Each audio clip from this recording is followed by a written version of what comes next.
मधु science classes. अब इस channel के जरिए हम क्लास 10th की सब्जेक्ट इंग्लिश की वीडियोस भी चालू कर रहे हैं, उसकी ऑनलाइन क्लासेस भी हमने चालू कर दी हैं। तो क्लास 10th में जो सब्जेक्ट इंग्लिश है उसमें मेरा पहला टॉपिक है correct form of the verb, जो ग्रामर के अंतर्गत आता है। अब क्लास 10th में हमारी जो बुक सिलेबस होता है 80% का बुक आता है, तो उसमें 47 में 15 नंबर की ग्रामर इंक्लूड होती है। लेकिन आपको 47 मार्क्स तब मिलेंगे जब आपने फोकस किया है 15 नंबर की ग्रामर पर। और ग्रामर जब आपको कब आएगी, जब आपको टेंस इजीली आ जाएगा। तो टेंस क्या होता है, अक्सर मैंने देखा है कि मोस्टली स्टूडेंट्स के दिमाग में टेंस इज टेंस, टेंस तनाव होता है। तो तनाव नहीं, बिल्कुल आसान टॉपिक है। Tense is not tense for them. इसलिए आप क्या करेंगे, मेरा जो ये वीडियो है जिसमें correct form of the verb का आपका वहाँ क्वेश्चन आता है, ये टेंस के अकॉर्डिंग होता है। इसको इजीली आप फाइंड आउट कर लेंगे, इजीली फिलअप कर लेंगे। उसके लिए टेंस मैं आपके सामने स्टार्ट कर रहा हूँ। Tens mean time, it means इसका लिटरल मीन तो सबको पता रहता है, समय या काल। और हम यहीं पर पोज हो जाते हैं, आगे नहीं बढ़ पाते हैं। एक्चुअली में टेंस होता क्या है? टेंस कुछ नहीं होता है, नॉर्मल वर्ड्स में मैं आपको समझाऊं। जो आपका समय होता है, उस समय में आपका जो एक्शन होता है, एक्शन में जो परिवर्तन होता है, उसको जानना ही टेंस होता है। किस समय में आपने क्या काम किया वो पहचान लो, कोई टेंस होता है। तो इसकी डेफिनेशन मैंने आपको बताई है। उससे पहले मैं आपको बता देता हूँ, हम एक्शन करते हैं, हमने आज से पहले भी कई काम किए, आगे भी करेंगे, अब भी कर रहे हैं। ये सारे काम एक्शन होते हैं। तो एक्शन और टाइम जब दोनों का रिलेशन होता है, तो रिलेशन के बाद में चेंजेस होते हैं, कुछ परिवर्तन होते हैं।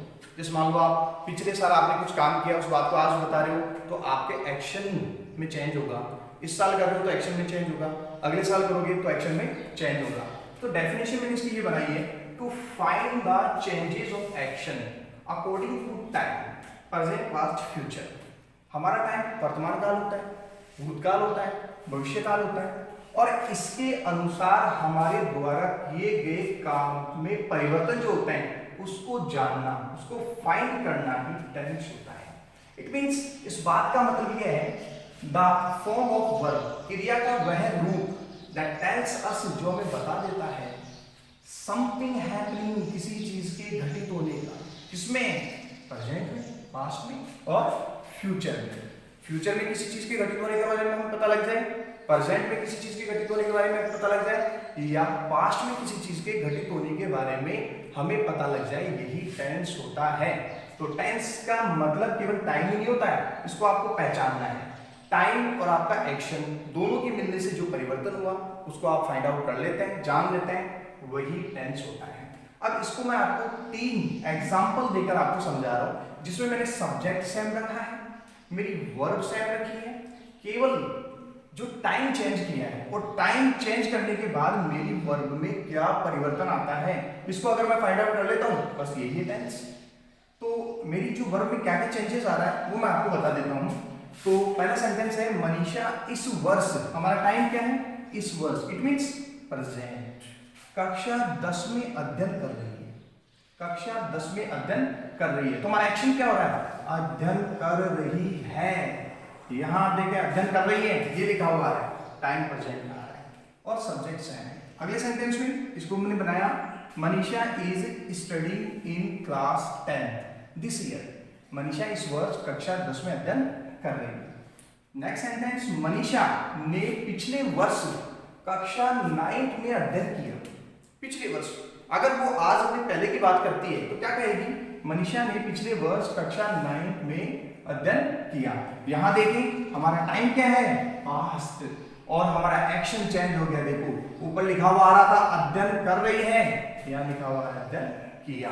तो दोनों में चेंजेस आए, एक्शन बदल गया। इस एक्शन के बदलने को ही टेंस कहते हैं।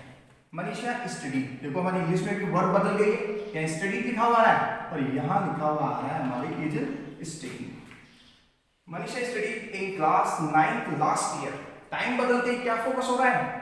हमारी वर्ब भी बदल रही है। मनीषा अगले वर्ष कक्षा 11th में अध्ययन करेगी। अब हम आगे की बात सोच रहे हैं, टाइम मैंने चेंज कर दिया है, वही सब्जेक्ट है और मेरा एक्शन भी वही है, लेकिन अब की बार क्या लिखा हुआ आ रहा है? अध्ययन करेगी। तो तीनों सेंटेंस में हमारा एक्शन, हमारी वर्ब बदल रही है। जैसे जैसे टाइम बदल रहा है वैसे वैसे वर्ब बदल रही है, और इसको जान लेना क्या कहलाता है, टेंस। अब कोई सा भी टेंस हो, कोई सा भी सेंटेंस हो, एक बेसिक स्ट्रक्चर होता है। बेसिक स्ट्रक्चर क्या होता है, सब्जेक्ट, कोई सा भी सेंटेंस हो उसमें सब्जेक्ट आता है, वर्ब आती है, ऑब्जेक्ट भी आता है। कुछ सेंटेंस ऐसे होते हैं जिसमें सब्जेक्ट नहीं आता है, ऑब्जेक्ट नहीं आती है, लेकिन डेफिनेटली वर्ब तो आएगी ही।